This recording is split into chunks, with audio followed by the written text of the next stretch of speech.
Hi there, welcome back. Now, my next guest is recognised and loved across the world for her iconic role as Special Agent Scully in The X-Files. But after a 10-year break from crime fighting, not that she's been doing a million other things in that time, but from crime fighting, Gillian Anderson is returning to her roots, taken to the mean streets of Belfast in new thriller, The Fall.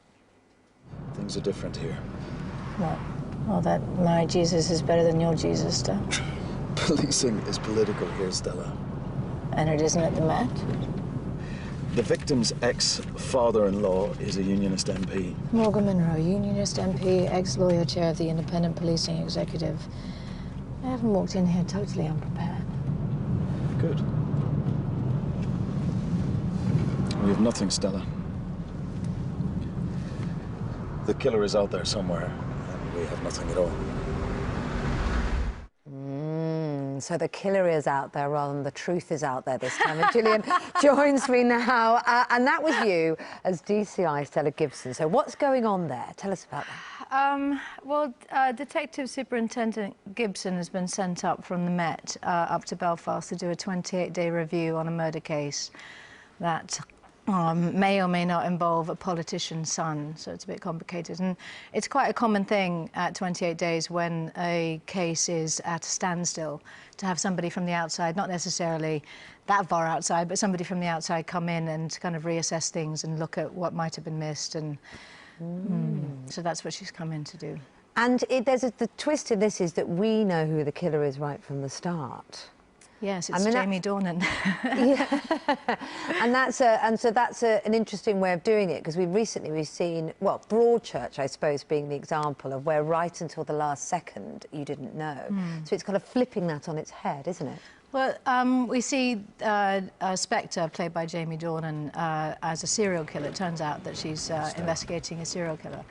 And we see Spectre go about his business killing women throughout the series as they're trying to track him down, as they're trying to figure out who this person is. And people keep asking me, well, then where's the tension if you know who the killer is? But the fact is, you know, he's right under our noses. We have no idea, and therein lies the tension. So I think it works. Brilliant. Well, it sounds very exciting. I mean, for you to do crime again, had you consciously, since X-Files, thought, I nearly said X Factor again, I've been saying X Factor all morning and driving Gillian mad, but since X-Files... I cannot sing to save my life. Did you consciously think, I'm going to do everything else other than that kind of thing, that sort of investigation and all? Not necessarily. I mean, in between, I've played MI5, I've played MI7, and so I've kind of done, you know, I've done law enforcement before, in between. It's more about this, it's more, she's very different than Scully. You know, Scully was quite square, and Gibson is not. And she feels, you know, obviously, it's such a stupid thing to say. I keep wanting to say she feels more mature. Well, obviously, because I'm, you know, 10, 15, 20 years older. But she definitely feels more like a woman, whereas when I think of Scully, I think of somebody in their late 20s, which, of course, I was when I was... You don't look that much older. What are you doing? What are you doing to yourself to stop time? Is this something to do with aliens? Is that what's going on? No, I'm mummified. Oh, you're mummified. I'm mummified, yes. And it's written by Prime Suspect writer as well, which is a great stamp to have, isn't it? Yeah, very much. I mean, it's very clear. I didn't know that when I first picked up the script for the first time, but it was such a good, complex script that you know, it was very obvious that it was coming from that kind of background. But he's just a brilliant writer, and there was kind of saying no to it. So you've got this coming out, and you just heard yesterday you've got another exciting project in America. Tell me about that. Well, there's a couple. I've been two? doing, yes, okay. It's a bit weird all of a sudden. I've done a few episodes of Hannibal, which is airing and about to start airing here. But then I did a pilot for NBC in the States, and just found out yesterday that it was picked up, and it hasn't actually hit me yet.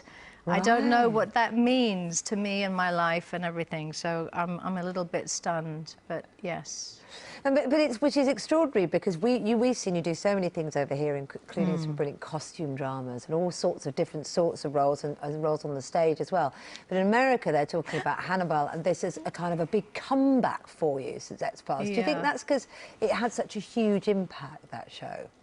I think in part, but also, you know, when the BBC stuff that I've done over here, BBC and Channel 4 stuff, airs over there, it airs on PBS, which is a public broadcasting station, and doesn't necessarily, until Downton Abbey, have the kind of numbers of viewers that the network shows do. So I think people have a tendency to forget or not really count that. And so I think what they might have said was that it might be my comeback to American television in terms of an American series. But yes, it does sound a bit silly.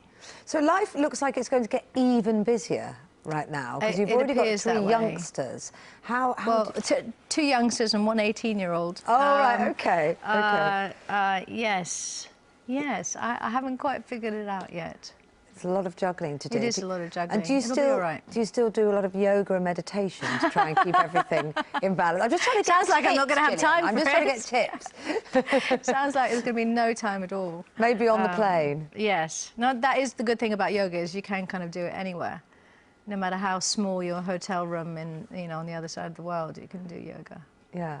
And I also was reading that you say you try to avoid looking at screens too often, which I think is very interesting, that being away from that, because it's very hard not to these days, isn't it? It's so hard not to, and I never said that I succeed, but I do try. You know, at a certain point in the afternoon, the phone goes away. You know, they pick up the boys from school, and from 3:30 on until they go to bed. Yeah, try not to do that. Apart from TV screens, of course, which we've got to watch with the fall. Gillian, it's brilliant to chat to you. Yeah. You can't discourage us from doing that. No, you can't. No, but Monday, right? It's starting here on Monday. You're not going, are you? Because you're going to stay and chat through, or we're going to talk about from emails and some viewer responses. Yes, no, I can't. But thank you so much for having me. OK, lovely. Competition time now.